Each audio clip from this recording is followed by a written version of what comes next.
नमस्कार दोस्तों, स्वागत है आपका द न्यूज लॉन्चर के इस यूट्यूब मंच पर। दोस्तों, बिहार में 2025 के साल में 2013 की आहट दिखाई दे रही है। कैसी आहट? तो 2013 का साल था जब भारतीय जनता पार्टी के अंदर ये चर्चा शुरू हो गई थी कि Narendra Modi prime ministerial candidate हो सकते हैं। और तब टेलीविजन चैनलों की डिबेट, जो अभी भी कुछ फुटेज यूट्यूब पर मौजूद है और उसे देखने पर पता चलता है कि जेडीयू की तरफ से जहां नरेंद्र मोदी और भारतीय जनता पार्टी की कथित सांप्रदायिक राजनीति के खिलाफ मोर्चा संभालने के लिए अली अनवर उतारे जाते थे, साबिर अली उतारे जाते थे, बैकवर्ड मुस्लिम मोर्चा के एजाज अली भी कई बार सामने आ जाते थे। लेकिन भारतीय जनता पार्टी की तरफ से मोर्चा कौन संभालते थे? खासकर इस लाइन पर, हिंदू मुस्लिम वाली राजनीति की लाइन पर, तो गिरिराज सिंह होते थे। मतलब बीजेपी की तरफ से भूमिहार चेहरों का इस्तेमाल होता था और जेडीयू की तरफ से अल्पसंख्यकों के पिछड़े वर्ग के चेहरे का इस्तेमाल होता था। और फिर सबने देखा कि 17 जून 2013 आते आते बिहार की सियासत में जेडीयू और भाजपा की राहें जुदा हो गई। याद रखिए, 17 जून 2013 तक भी Narendra Modi prime ministerial candidate declare नहीं हुए थे, घोषित नहीं हुए थे। अब कमोबेश वही स्थिति दिखाई दे रही है। चाहे बाबा बागेश्वर के बिहार दौरे को लेकर सवाल हो, चाहे एक बार फिर भूमिहार समुदाय से ही आते हैं जेडीयू के, बीजेपी के एक एमएलए हैं हरिभूषण ठाकुर बचौल, उनके बयान का मामला हो, घूम फिर करके बिहार की राजनीति में जिस ढंग से अल्पसंख्यक वर्ग से आने वाले जेडीयू के नेताओं ने मोर्चा संभाला है, चाहे अंजुम आरा हो, चाहे वो मोर्चा जमा खान मंत्री संभाल रहे हो, चाहे वो एमएलसी खालिद अनवर संभाल रहे हो, जिस किसी भी तरह से जेडीयू ने अल्पसंख्यक वर्ग के नेताओं को आगे किया है, उसके बाद अब यह साफ दिख गया है कि जेडीयू और भाजपा की राहें करीब करीब जुदा होने के रास्ते पर आगे बढ़ चली है। चुनावी साल में जुदा होने के रास्ते पर आगे चल रही है। और जब इस विषय पर हम चर्चा कर रहे हैं, तो फिर मैं अपने दर्शकों से कहता हूं कि राजनीति में जो दिखता है वो होता नहीं है। भूल जाइए तेजस्वी यादव ने क्या कहा और भूल जाइए नीतीश कुमार ने क्या कहा। इन सब चीजों का कोई मतलब नहीं है। और जहां तक लालू परिवार की बात है, परिवार में एक से एक राजनीतिज्ञ भरे पड़े हैं, लेकिन फिर भी आप कह सकते हैं कि राबड़ी देवी एक बेहद सभ्य और शालीन संभ्रांत महिला है। और वो वही बोलती है जो घर के अंदर गॉसिप या घर की मंशा जब सामने आती है कि घर के लोग चाहते क्या है। और उन्होंने क्या कहा था आपने देखा 3-4 दिन पहले सदन के अंदर, कहा था जो सदन के रिकॉर्ड में मौजूद है कि पहले भाजपा का साथ तो छोड़िए, तब तो हम साथ देंगे। तो क्या चल रहा है बिहार की राजनीति में और भारतीय जनता पार्टी के अंदर, जिस तरह से अमित शाह ने अहमदाबाद से हुंकार भरी कि अब वो बिहार में डेरा डालने की तैयारी में है, तो अमित शाह बिहार में डेरा डालें और नीतीश कुमार इसे पसंद करें, ये हो ही नहीं सकता। भूपेंद्र यादव को पिछले दरवाजे से बिहार में एंट्री कराई जाए, नीतीश कुमार खुश हो, ये हो ही नहीं सकता।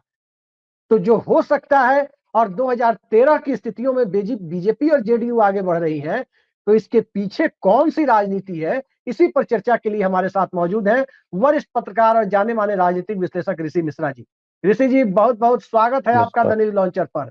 हमारे दर्शक अक्सर कहते हैं कि ऋषि जी जो बात कहते हैं, ऋषि जी वो पहले पत्रकारों में से थे जिन्होंने बिहार में 2024 की जनवरी में क्या हो रहा है 2 महीने पहले बता दिया था। और अब जो स्थिति है, ये हमारे दर्शकों को आप बताइए कि बिहार भाजपा और जदयू की तलखी के लिए होली और ईद, और आज तो दरभंगा की एक मेयर है, उन्होंने भी अल्पसंख्यक समुदाय से है, क्या नाम है, अंजुम आरा शायद नाम है उनका, उनका भी एक बयान आ गया है।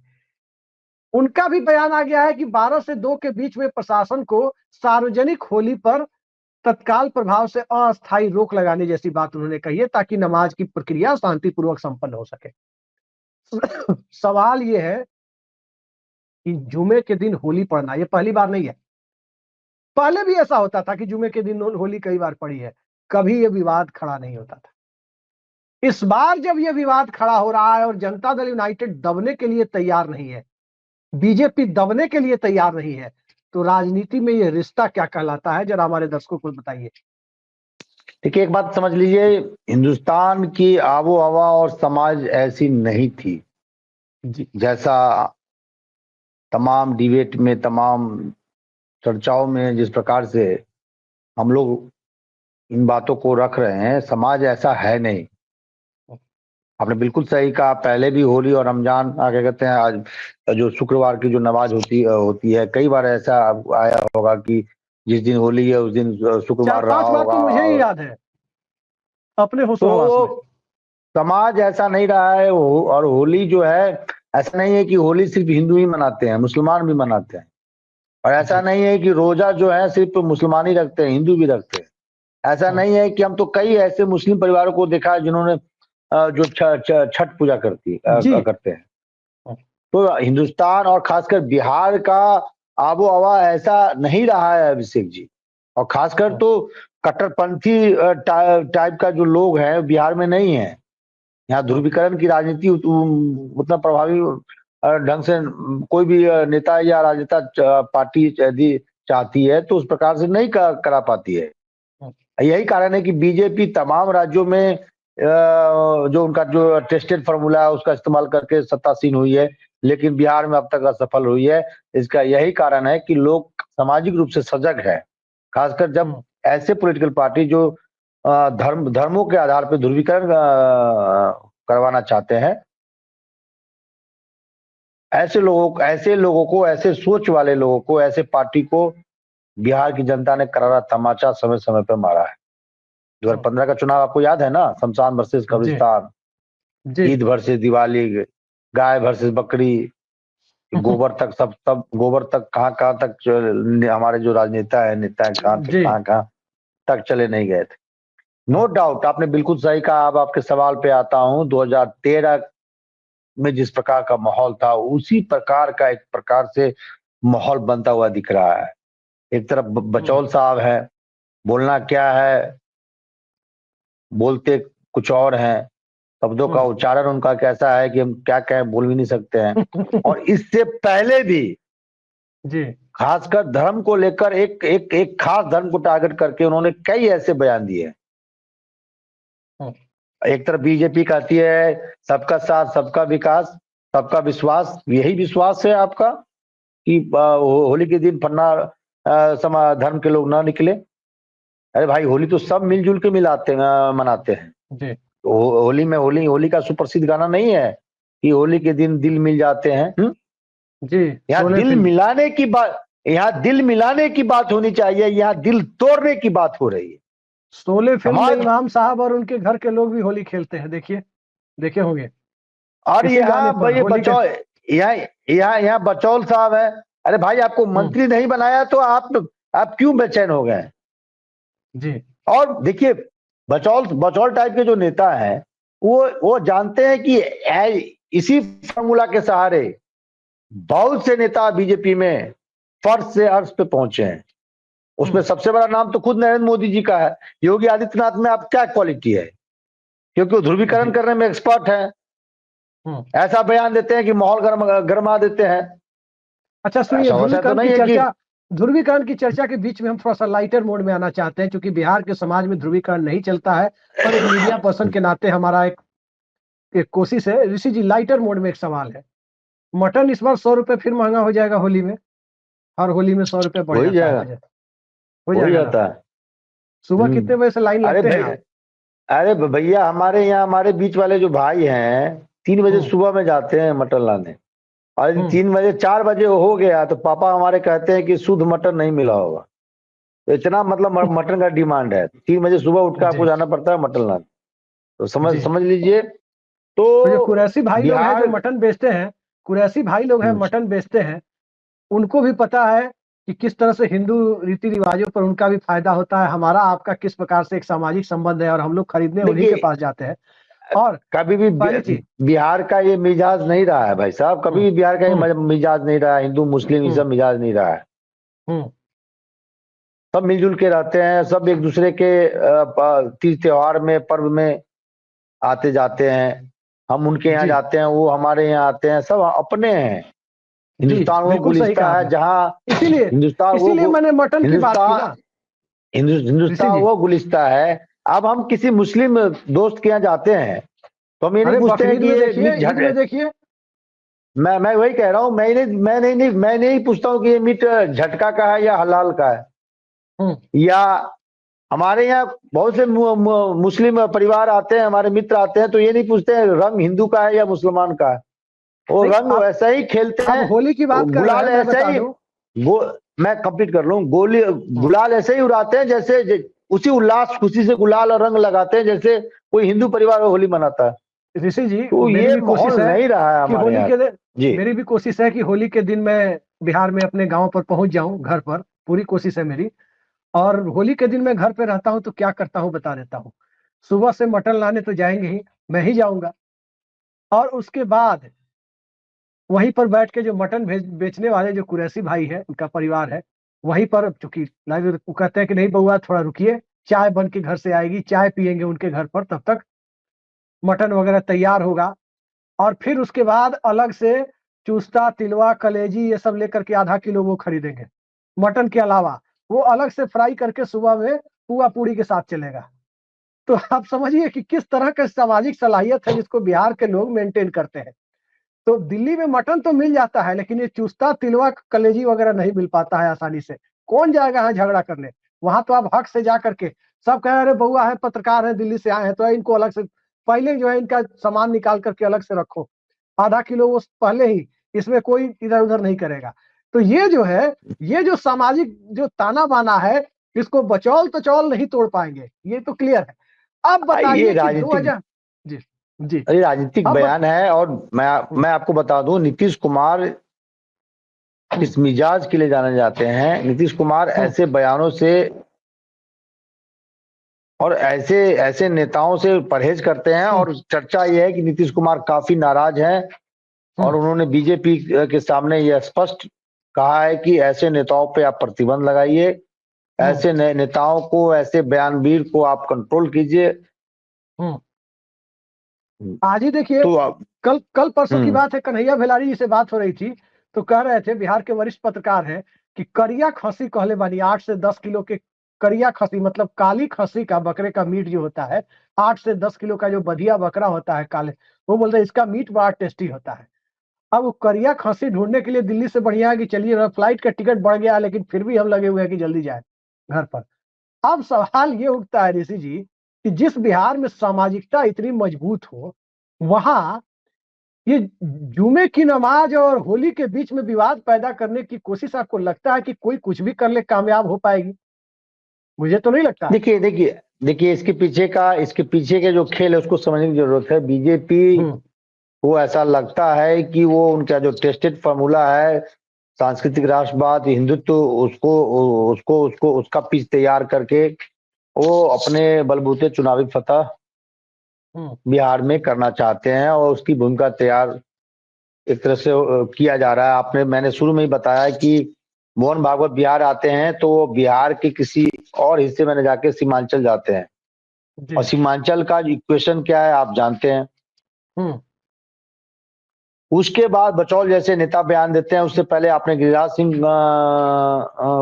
का आपने हिंदू स्वाभिमान यात्रा निकला, और कितने हम्म, हिंदू हिंदू हैं और कितने स्वाभिमानी हैं कि छपरा में 60 से 70 हमारे दलित समाज के भाई जो हैं, जो हिंदू हैं, उन जहरीली शराब पीने से उनकी मौत हो गई थी, तो उनके हम्म, आंसू पोंछने नहीं गए थे, लेकिन यात्रा निकालेंगे सीमांचल से, ताकि हम्म। माहौल माहौल माहौल बने उनके पक्ष में। अच्छा हालांकि ऋषि जी, गिरिराज सिंह आप को माहौल बनने की एक बात में कर रहे हैं, तो मैं माहौल एक बात बनने कह की बात खत्म कर करूं। रहे हैं, तो एक बात मैं हमें बता दीजिए, मैं लाइटर मोड में हम पूछ मुझे रहे हैं, होली का समय है, म- बता दीजिए पहले मैं ऋषि जी। एक मैं मिनट एक बता बात कह दीजिए। खत्म करूंगा। अच्छा, ठीक जी है। बोलिए। हम ये बोलिए कह रहे बोलिए। हैं हम ये कह रहे हैं कि अभी कल मेरी बात हो रही थी, तो लाइटर मोड में ही मैंने कहा कि एक दोस्त से बात हो रही थी, तो बोले कि कहाँ होली में कहाँ रहेंगे? बोले कोशिश तो है कि बिहार में रहेंगे। तो बोले कि कहाँ, शहर में रहेंगे यानी मोतिहारी में रहेंगे कि गांव में रहेंगे? तो उन्होंने कहा कि कोशिश है गांव में ही रहे, चाहे मोतिहारी ही रहे। तो वहां एक दूसरे मित्र मेरे बैठे हुए थे, उन्होंने एक बड़ी मजेदार टिप्पणी की। है महाराज, ऐसा ही बोले, है महाराज, शहर का होली जो होता है वो लाला जी की होली है, कायस्थों की होली। गांव की होली बाबू साहब की होली है। अब बताइए, बिहार में सामाजिकता का स्तर ये है, मतलब ये कहने का मतलब क्या होता है?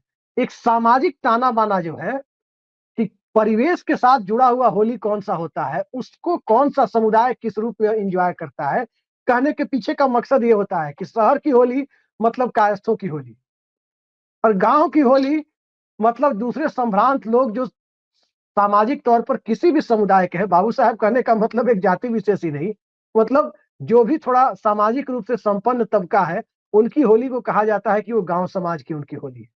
तो ये ताना बाना जहां है, वहां पर ईद का मामला चलेगा और यहाँ पर होली का मामला और नमाज का मामला चलेगा। सबको अपना धार्मिक रिचुअल्स पूरे करने का अधिकार है और शांतिपूर्वक तरीके से लोग करते हैं, और आगे भी होता है, पहले भी होता रहा है, कोई दिक्कत नहीं है। हम ये कह रहे हैं कि इस पर जो राजनीति साधी जा रही है, जनता दल यूनाइटेड पीछे हटेगी या भाजपा पीछे हटेगी? देखिए, इसमें ना आम लोगों को भी समझना चाहिए कि ये जो राजनेता जो है ऐसे बयान दे रहे हैं, क्यों दे रहे हैं, किस मकसद से दे रहे हैं, इससे फायदा किसका है, नुकसान किसका है। आम आवाम को तो उसी समाज में रहना है, उन्हीं लोगों के बीच में रहना है।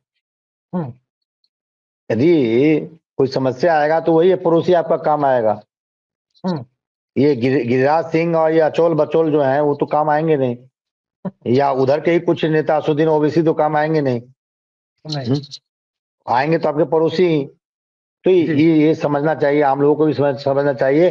फिल्म में आप विलेन नहीं देखते हैं, तो विलेन जो है राइट करवा देता है और अपना उल्लू सीधा कर लेता है, तो लोगों को समझना चाहिए। अब मैं आगे आता हूँ। देखिए, हाँ, गिरिराज सिंह को लेकर मैं कह रहा था, कल कीर्ति झा आजाद पार्लियामेंट में कुछ बोल रहे थे और बीच में टोका टोकी, गिरिराज सिंह बार बार टोका टोकी कर रहे थे। तो कीर्ति झा आजाद हमारे अच्छे मित्र हैं, कई बार हम लोग पैनल में एक साथ डिस्कशन में शामिल कई चैनलों पे रहा करते हैं। तो उन्होंने अपने अंदाज में जवाब दिया, अरे गिरिराज भाई, अब हमें मत सिखाइए, 98 में एमएलसी बनने के लिए हमारे यहाँ आप हमारे घर का चक्कर काट रहे थे, लाल बाबू कोई है उनके साथ आते थे, सिलवा करके भी देते थे। कीर्ति आजाद ने कहा।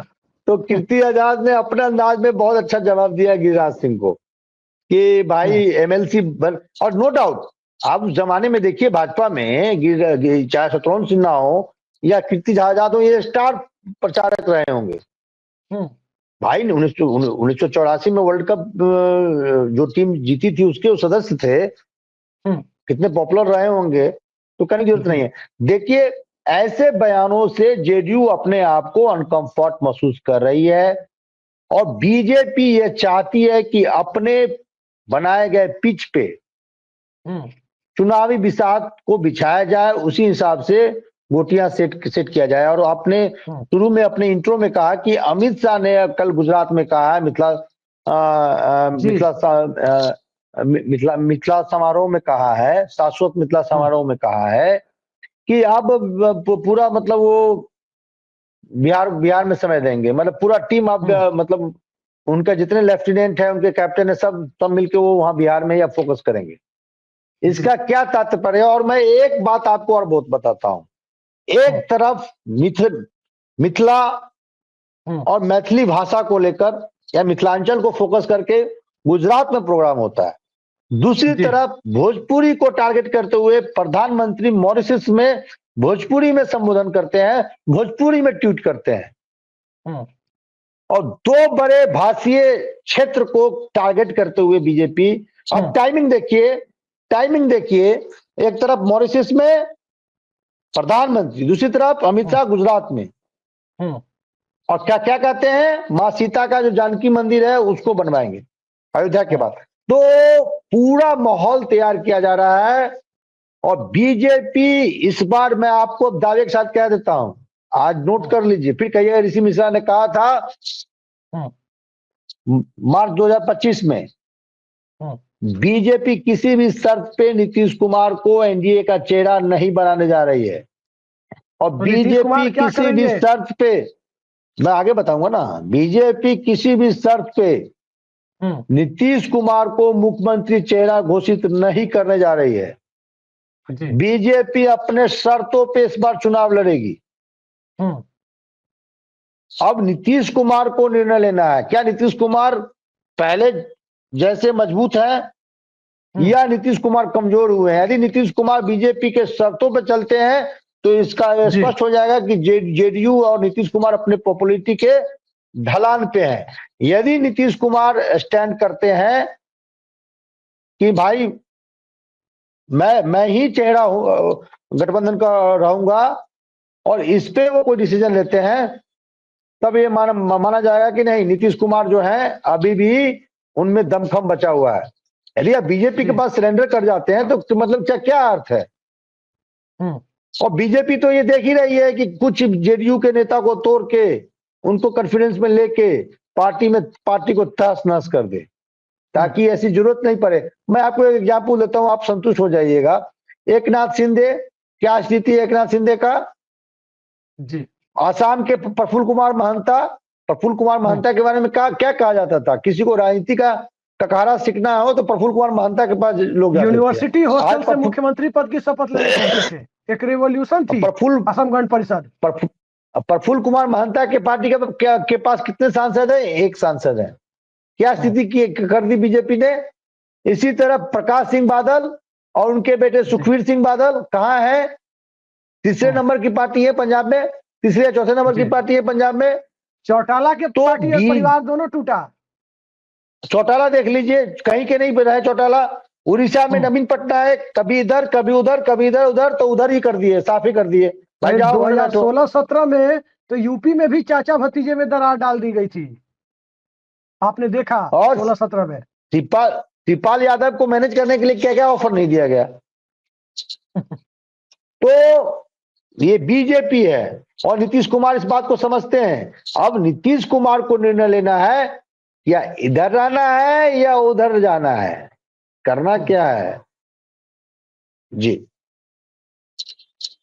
जो बात आप कह रहे हैं, हमें तो एक सबसे पहले जो भी लोग हिंदू मुसलमान में लगे हुए हैं बिहार में, उनसे हमारी अपील है कि जो बचौल जी जो बात कह रहे हैं, सुबह सुबह सबको मटन खरीदने 3 बजे से लाइन में लगना है, तो बचौल जी दुकान खुलवा दे।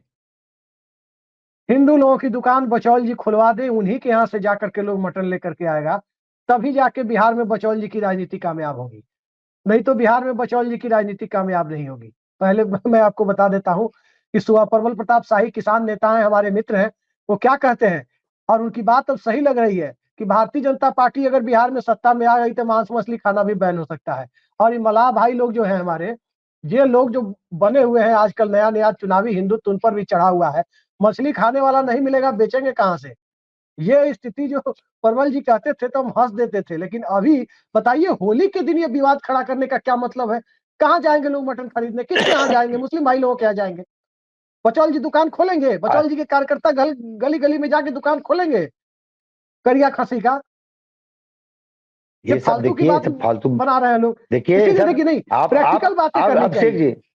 अभिषेक जी सुन लीजिए मेरी बात जी, आप सुन लीजिए। आप कितने हिंदू हैं और कितने हिंदू समर्थक और है, कितने हिंदुत्व को मानते हैं। आप किसी अपने सबसे निकटतम मित्र को कहिए कि हमें अभी थाने से फोन आया है, इंस्पेक्टर साहब बुला रहे हैं, पता नहीं क्यों बुला रहे हैं, साथ चलिए थोड़ा, फिर देखिए क्या कहते हैं। पेट में दर्द है, सर में दर्द है, अरे ऋषि जी, बच्चे को स्कूल से लाना है। ऋषि जी, एक आध्यात्मिक व्यक्ति होने की पहली पहचान, पहली शर्त यही है कि वो आध्यात्मिक व्यक्ति हमेशा धर्मनिरपेक्ष होता है।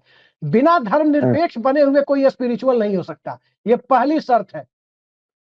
जब तक आप आध्यात्मिक तब तक नहीं है जब तक कि आप सेकुलर नहीं है। कभी आपने सुना है शंकराचार्य को कुछ बोलते हुए किसी धर्म के बारे में? कभी आपने सुना है पूर्व में भी किसी भी धर्मावलंबी को, धर्म का आख्यान देने वाले व्यक्ति को किसी दूसरे धर्म के बारे में उटपटांग बोलते हुए? कभी नहीं सुना है। अयोध्या की जो लड़ाई लड़ रहे थे महंत परमहंस रामचंद्र दास, वो और उनके साथ जो मुस्लिम पक्ष की तरफ से लड़ाई लड़ रहे थे, उनका नाम मैं भूल रहा हूं, एक ही रिक्शे पर कोर्ट जाते थे, फैजाबाद डिस्ट्रिक्ट कोर्ट में एक ही रिक्शे पर बैठ के ज्यादातर जाते थे। अब बताइए, बिहार के सोनपुर के रहने वाले थे महंत जी। अब पहले का समाज जो था वो भी ऐसा ही था। अब मैं बताता हूँ आपको, आपने जो जिक्र छेड़ दिया, मेरे फादर अपने चचेरे चचा से उनका केस, मतलब जमीन का जो होता है ना, तो दोनों एक ही बस से जाते थे, दोनों एक ही रिक्शा पे बैठ के कोर्ट जाते थे। कोर्ट में बहस के बाद जब वो आते थे तो एक ही होटल में खाना खाते थे, कभी ये उनका मतलब पैसा देते थे, कभी वो इनका पैसा देते थे जी। ये रहा है, ये मतलब एक कॉम्बिनेशन है, सामाजिक समरसता ही रही है। ये फालतू बातें, लोग भी इसमें आ जाते हैं। हिंदू खतरे में है, कोई कहता है मुस्लिम खतरे में है, कोई खतरा में नहीं, इनकी दुकानदारी खतरे में। ऋषि जी, जो मैसेज समाज को हमें देना था हमने दिया, लेकिन राजनीति में भी बिहार में बहुत कुछ चल रहा है। मैंने कहा था शुरू में ही कि 2013 की परिस्थितियों में बिहार जाता दिख रहा है। क्या लगता है, नीतीश कुमार सडन झटका देंगे भारतीय जनता पार्टी को, या अमित शाह का डेरा डालेंगे उसके बाद झटका देंगे? डेरा डालने के पहले ही देखिए नीतीश कुमार घेरा तो नहीं डाल देंगे? देखिए देखिए माहौल तो ऐसा ही बन रहा है। और नीतीश कुमार यदि एग्जिट करते हैं तो माहौल तो बीजेपी बना रही है। यदि जो बचौल बयान दे रहे हैं, बचौल बयान दे रहे हैं, और इन दिनों संतों का बिहार में आगमन यूं ही नहीं है। मोहन भागवत फिर संतों का आना है। बचौल तो ये कहते हैं, वो एक गाना है कि हिंदू मुस्लिम भाई भाई, वो कहते हैं नहीं, हिंदू मुस्लिम भाई भाई नहीं, सबको सब मत, क्या हमको भूल रहे हैं बहुत। अच्छा उन्होंने कहा नहीं नहीं ये गलत चीज है, हिंदू मुस्लिम कभी हिंदू का दोस्त हो ही नहीं सकता। बताइए, बिस्मिल्लाह खां एक हमारे फौज में जो सैनिक थे, हम नाम भूल रहा हूँ, जब पाकिस्तान का तोप उनके सामने आया, कैप्टन अब्दुल हमीद, मेरे रोंगटे खड़े हो गए उनका नाम सुन। उन्होंने अपने सीने को तोप के सामने लगा दिया जी। अरे देखिए ना, महाभारत सीरियल आपने देखा, किसने लिखी थी स्क्रिप्ट? राही मासूम रजा ने लिखी थी। वो भी मुझे जो टीवी पर लोग देखते हैं, यदा यदा युद्धर्मस्य, जो देखते हैं लोग सीरियल में महाभारत, कोरोना में भी देख रहे थे लोग। शरारती तत्व तो हर जगह हैं, इधर भी हैं उधर भी हैं। इसका मतलब नहीं है वो कौम खराब हो गया या ये कौम खराब हो गया। शरारती तत्व जो हर जगह है। अब परसों के ही एक घटना को लेकर तमाम मीडिया चैनलों में डिबेट हो रहे हैं कि इंडिया मतलब मैच जीत गई, और कुछ लोग पटाखा छोड़ रहे थे तो मुसलमान भाइयों ने मारपीट किया। अरे भैया, कोई अजान दे रहा है, मस्जिद में जाकर पटाखा छोड़ेंगे? एक महत्वपूर्ण जानकारी दे दूं आपके दर्शकों को, अपने दर्शकों को। लाल कृष्ण आडवाणी जब सोमनाथ से रथ यात्रा लेकर निकले थे, बाबरी मस्जिद की जगह राम मंदिर बनना चाहिए, उनके रथ के ड्राइवर का नाम बहुतों को नहीं पता होगा, जिस रथ को समस्तीपुर में रोक लिया गया था। मजीद नाम था उस ड्राइवर का। और आज जो लोग हिंदू मुसलमान कर रहे हैं, उनको अपनी आंख खोल करके देखना चाहिए कि इस देश की बुनियाद कितनी मजबूत रही है। अटल बिहारी वाजपेयी जब प्रधानमंत्री बने थे पहली बार, तो अटल जी के ठीक बाद किस मंत्री को शपथ दिलाई गई थी? किसको नंबर 2 पे शपथ दिलाई गई थी? सिकंदर बख्त को शपथ दिलाई गई थी। जाकर के लोग यूट्यूब पर अभी भी देख सकते हैं कि अटल जी के तत्काल बाद किसने शपथ ली थी। तो सवाल यही है, इनको करने दीजिए हिंदू मुस्लिम। और अभी जो परिस्थिति है, राजद और जदयू के बीच बयानबाजी, ऋषि जी आखिरी सवाल, ये नूरा कुश्ती है, या नूरा कुश्ती के अलावा भी एक ऐसी राजनीति है जिसे अमित शाह समझ नहीं पा रहे हैं, या समझते हुए चुप रहने पर मजबूर है? देखिए, अमित शाह सब समझ रहे हैं, नीतीश कुमार भी समझ रहे हैं। अमित शाह को क्या करना है वो कर रहे हैं, नीतीश कुमार को क्या करना है वो कर रहे हैं। टाइम का जो टाइम फ्रेम का जो डेडलाइन है वो तय कर दिया गया है। सीटों को लेकर पेच है, मुख्यमंत्री चेहरा और मुख्यमंत्री गठबंधन का नेता कौन होगा उसको लेकर पेच है। चुनाव जीत जाते हैं तो फिर कौन मुख्यमंत्री होगा उसको लेकर पेच है। और आपने जो कहा कि ये बयान जेडीयू और आरजेडी के बीच जो बयानबाजी हो रही है, इसके राजनीति में कोई मायने नहीं होता जी। राजनीति में परिस्थितियों के हिसाब से, जरूरत के हिसाब से रिलेशन गढ़े जाते हैं और तोड़े जाते हैं। अच्छा, इसी पर एक सवाल और है ऋषि जी, एक सवाल और है, बड़ा महत्वपूर्ण सवाल है। भारतीय जनता पार्टी चाहती है कि अगड़ा पिछड़ा वाली लाइन टूट जाए। 63% ओबीसी ईबीसी मिलके हैं बिहार में, और जो बोल रहे हैं ज्यादातर वो अपर कास्ट के लोग ही हैं। बचौल बोल रहे हैं, इसके पहले यात्रा निकाले थे गिरिराज सिंह। अब साफ दिखाई दे रहा है कि बिहार में मंडल राजनीति भी चल रही है, आरक्षण चोर, आरक्षण खोर। हमें तो कई बार लगता है कि नीतीश कुमार के इशारे पर तेजस्वी यादव तो नहीं बोल रहे हैं बात को। मतलब आपको अंतिम दौर में क्या लगता है, बिहार में हिंदू मुसलमान वाली लाइन मजबूत होगी, या बिहार में मंडल की लाइन पर चुनाव होगा? बिहार किधर जा रहा है? कौन सी लाइन वोट डालने वाली लाइन होगी बिहार में? ये बताइए हमारे दर्शकों को, तभी पता चलेगा नीतीश कुमार किधर जाएंगे। एक तो बता दूं, बचौल साहब क्यों बयान देते हैं ऐसे, मालूम है कि जिस समाज से आते हैं उसके 6, 7, 8 हजार वोट ही मत। जब तक ध्रुवीकरण नहीं होगा तब तक चुनाव नहीं जीतेंगे। उनकी मजबूरी भी तो समझिए। जिस समाज से बिलोंग करते हैं 8, 7, 8 हजार से अधिक वोट नहीं है। देखिए, जहां तक मंडल और भर से कमंडल की बात है, तो आपने 90 के दशक में यूपी में देखा है, जब मायावती और मुलायम सिंह यादव एक हो गए तो कल्याण सिंह जैसे 5 बार नेता को उन्होंने मिले पटखनी मुलायम दे दी। कांसी राम, नारा लगता था, मिले मुलायम कांसी राम, तो हवा में उड़ गए जय श्री राम। लेकिन तेजस्वी यादव को भी अपने इमोशन पे कंट्रोल करना होगा। जिस प्रकार से बचौल को, मैं आपके सवाल पे आ रहा हूं, बचौल के बयान पे वो रिएक्ट कर रहे थे और बाप पे माँ पे जा रहे थे, वो सही नहीं है। आप प्रतिपक्ष के नेता हैं, बड़े नेता हैं, आप अपने शब्दों से अपने जो जवाब बोलना है बचौल को दे बोलिए, उनके सकते थे। माता पिता को क्यों बोल रहे थे? एक संसदीय दायरे में रख के आप उनको जवाब दे सकते थे, लेकिन आप उनके पिता पे चले गए, तो वो भी एक मैसेज गलत जाता है। जो आप समाजवादी बनने की बात कर रहे हैं, वो तो खुद आप बनते दिख नहीं रहे हैं। दूसरी बात आप समझ लीजिए कि यदि नीतीश कुमार और लालू यादव यानी राजद का यदि एक मतलब एक गठबंधन हो जाता है, हाइपोथेटिकल मैं बात कर रहा हूं, तो पूरा कमंडल शिफ्ट हो जाएगा, मतलब मंडल पूरा शिफ्ट हो जाएगा। एक मतलब आप उसका फिर उस कॉम्बिनेशन का आप कोई तोड़ नहीं है आपके पास।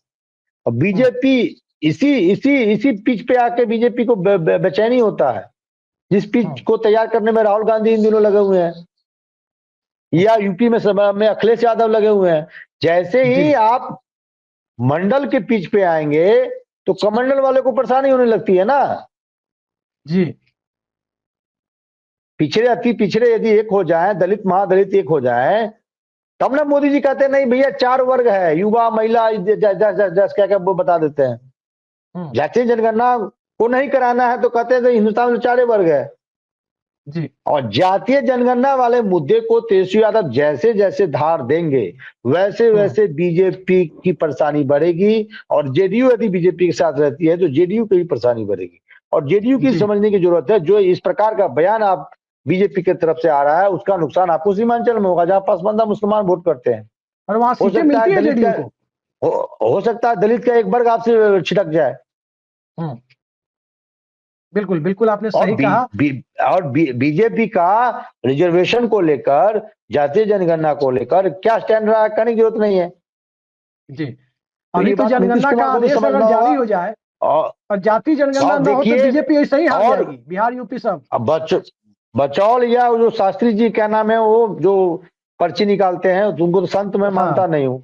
ये पर्ची निकालने का काम हमारे हमारे हमारे चैनल में आती थी एक लड़की, क्या नाम है, वो भी बेचारी कर देती है, इनसे अच्छा कर देती है। तो मैं इनको संत तो नहीं मानता हूँ। और उस कुछ पीरियड के लिए इन पे भी मतलब एक तरह से इनको भी कटघरे में लोग मीडिया ने खड़ा कर दिया कि ये संत नहीं है, और अरे ये है संत तो तो ये हम आपको हिंदुत्व, मानते हैं ये ऋषि जी, ये आपका नाम ही हिंदुत्व, ऋषि है, ये आप ही असली सुनिए ना संत मेरी है। बात।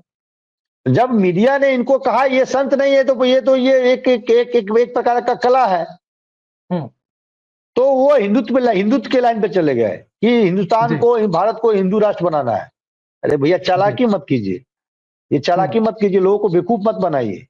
अब कितने हिंदू हैं, अभी आपने वहां पे इलाहाबाद के संगम में क्या कहा कि जो वहां मरे हैं, बताइए, जिन्होंने अपना परिजन खोया है, उनका दर्द